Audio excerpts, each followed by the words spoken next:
Hello and welcome to everybody. Today, the topic that I have chosen for this brief presentation is the characteristics of neoclassical and romantic poetry. The reason behind choosing this topic is that most of the time it happens almost in classroom that if a poem is to be taught, that poem without giving a proper background and relevant information about the poet and the era in which the poet existed, a poem is taught. So it becomes difficult to ensure whether students understood the poem properly or not. So in my brief presentation, I'm going to explain some basic differences between the neoclassical and romantic poetry. In fact, these are the characteristics of neoclassical and romantic poetry. So let's see, the way I have tried to differentiate these things are very brief and simpler. The period of neoclassical era starts from 1660 to 1789 or 1798. So historians have divided these periods into certain segments in order to make it convenient to readers to understand the history of English literature. And the period of romantic era starts from 1789 or 1798 to 1830 or 1832.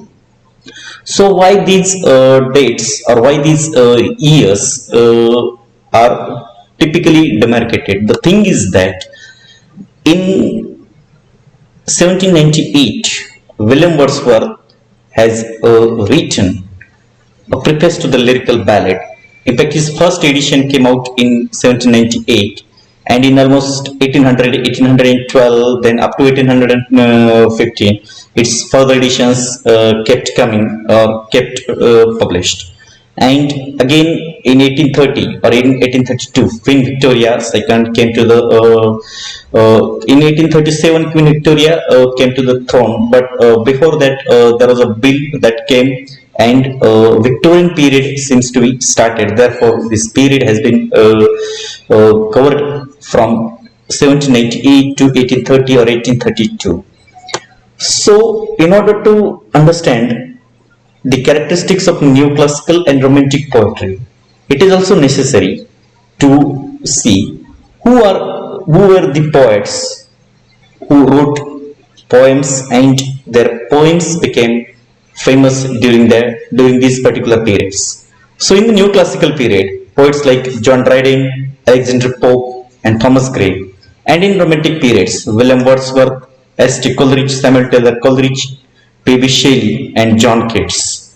So the neoclassical era, or the poets that existed in the neoclassical period, were influenced by the classical poets, as this is called, or as the title that has been given to this period is the neoclassical period. Means the classical period was already existed, and this period has been re-entitled as neoclassical period. It means there is some addition or there is some modification, but the culture and the manner of writing poetry that was typically followed by these neoclassical poets, whereas the romantic poets were influenced by Rousseau, or if I want to mention it very typically, that these romantic poets or the romantic era seems to be influenced by the French Revolution.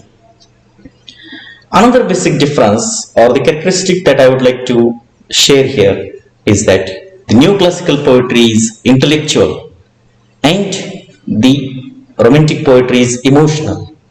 Intellectual in the sense that the neoclassical poetry emphasizes upon reason rather than emotion, whereas the romantic poetry emphasizes upon emotion.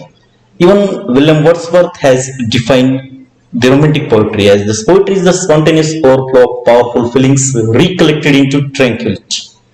So poetry is the overflow, spontaneous in the sense that it should not be based on reason, or there shouldn't be a typical thought involved. If somebody wants to write a poetry, then the poem or poetry should be abundant in emotions. The neoclassical poetry deals with social reality. So this basic characteristic should be understood because it will clear the difference between the romantic poetry and the neoclassical poetry. The neoclassical poetry deals with social reality and hardly talks about the poet's personal thoughts and emotions. So hardly talks about poet's personal thoughts and emotions in the sense that neoclassical poetry is rather objective, whereas the romantic poetry is subjective. Neoclassical poetry portrays the social phenomena, whereas the romantic poetry emphasizes upon the personal feelings and personal thoughts. It expresses the poet's personal thoughts and emotions and does not comment on social issues at all. The neoclassical poetry is social, it is a social commentary. It is reflective in nature that if somebody reads a poem, then the reader gets influenced, or the society about which the poem was written creates a kind of impact on the mind of the reader, whereas the romantic poetry is expressive in nature in the sense that it expresses the poet's inner being. Neoclassical poetry is a social document. Since the neoclassical poetry is impersonal, as I already mentioned that the poetry is objective as it does not speak about poet himself or herself, it rather focuses upon the society and the era in which the poet or the society existed. And we should not, or we do not find the use of the first person pronoun I, whereas compared to this neoclassical poetry, frequently we come across the use of the first person pronoun I, and therefore in the poem, for example, John Keats called Wordsworth egoistical sublime. So John Keats has used this term, egoistical sublime. In the neoclassical poetry, there is a respect, or there seems to be a respect for the rules of writing. That there is a specific word that we find when we read some books on neoclassical era, that the word is decorum. Respect for the rules of writing is one of the features of neoclassical poetry, that if somebody wants to write a poem, that the poem should be written in typical format. There should be a typical meter, there should be typical style, there should be certain words which are only suitable for writing poetry, whereas romantic poets did not care for the rules of writing poetry. So many times when we read a particular phenomenon about neoclassical poetry, we come across an opposite or a reverse phenomenon in romantic poetry. So why this happens? This happens, there seems to be kind of revolt against the strict rules and decorum of the neoclassical era, which was brought about by poets like William Wordsworth, P.B. Shelley, John Keats, and some other poets also. Neoclassicists tried to imitate classical poets, as I already mentioned, as closely possible and therefore hardly tried anything new. It resulted in rigidity.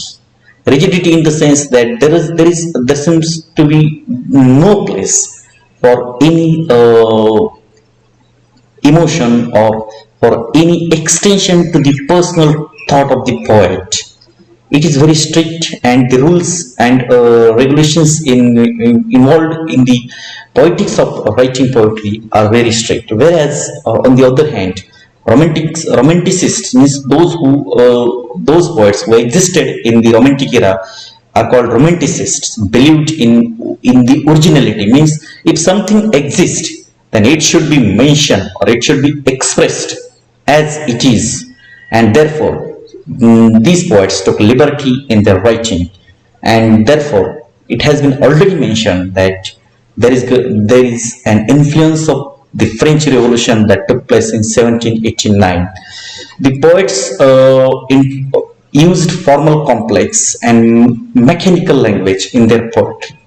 The romantic poets deliberately used simple language, the language actually used by men to suit their simple themes. Even romantic poets like Wordsworth, who emphasized upon nature, who emphasized upon common people, rustic, and Wordsworth in his some poems tried to reduce the distance between man and nature. His every poem gives us a message that man should live in the surrounding or in the lap of nature. So therefore man would realize the existence of nature, and nature is everything. So his poems, or poems of some other poets, are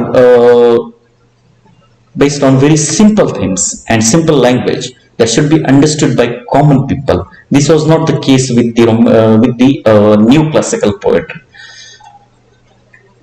New classical poetry focused on city life, especially city like London, and the manners and etiquettes of aristocratic people. Those people who are upper class people, like aristocratic people, and the quintessence of the new classical poetry, the poem or the mock epic that has been written by Alexander Pope, The Rape of the Lock. Whereas the focus of romantic poetry was on nature and supernaturalism. And these two things, nature and supernaturalism, became very dominant themes.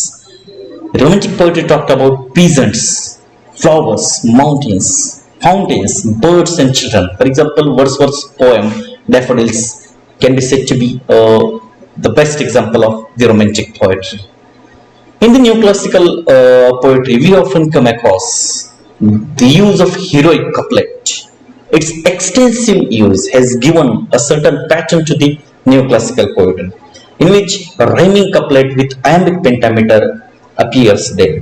Whereas the particular form of romantic poetry was a ballad, which suited very well to the spontaneity and creativity to the romantic poets, and therefore romantic poetry is very different from new classical poetry.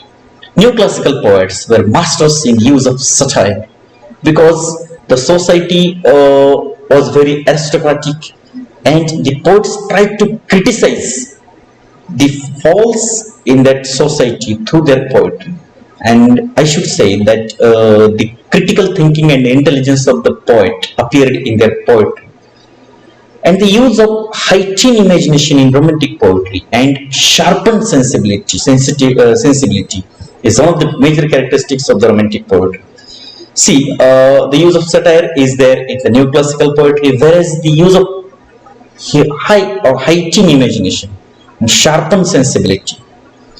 And in the new classical poetry, the poets were very keen observers of society. They focused on city life and neglected country life. They hardly composed on the issues concerning rural and rustic life.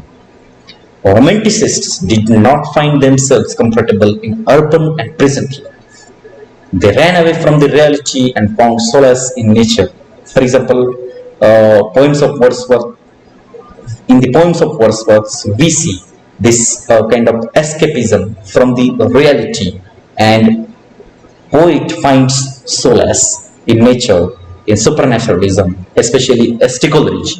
In his poems like Kubla Khan, we have seen the elements of supernaturalism, and there seems to be an escapism from the social reality that was very heightened in the new classical poetry. See here, another characteristic of new classical poetry and its opposite characteristic of romantic poetry, we will see. Through their composition, the neoclassicists try to correct the follies of the contemporary aristocratic society. Follies in the sense that vices, means the poetry of the new classical poets was very critical. It was critical of society, it was critical of the manners, it was critical of the behaviors, and it was critical of everything. And therefore, a simple format of writing their poetry was satire, and it corrected or it gave a kind of message for the rectification of contemporary aristocratic society. However, this was not the case with the romantic poetry. What was done in the romantic poetry by the poets like John Keats and poets like P.B. Shelley, that Greek past and future. Greek past appears there to be in John Keats's poem, and future has been portrayed in Shelley's poem. That is why the romanticists are also called escapists, as I already mentioned. In short, The neoclassical poetry is didactic in nature, didactic in the sense that it gives us a message, it gives us a sense that something wrong is happening in society which should be corrected, and that correction message is given through that poetry. It could be said that the neoclassical poetry, or the in fact the literature that was written in the neoclassical era, was arts for humanity's sake, as it was for the cause of humanity, whereas the romantic poetry is not didactic in nature, but it gives us an aesthetic pleasure. And therefore, in short, if I want to summarize the romantic poetry, I would say that the literature that was written in the romantic era was arts for art's sake, that there was only aesthetic sense, whereas in the neoclassical poetry it was for the humanity's sake. So here, this is what these are the brief characteristics of romantic poetry and neoclassical poetry, which I have tried to put here through my brief presentation. I hope that this presentation, you like the presentation, as it has been made very succinctly in order to understand a basic background before studying any neoclassical or any romantic poetry. Thank you very much. Thank you.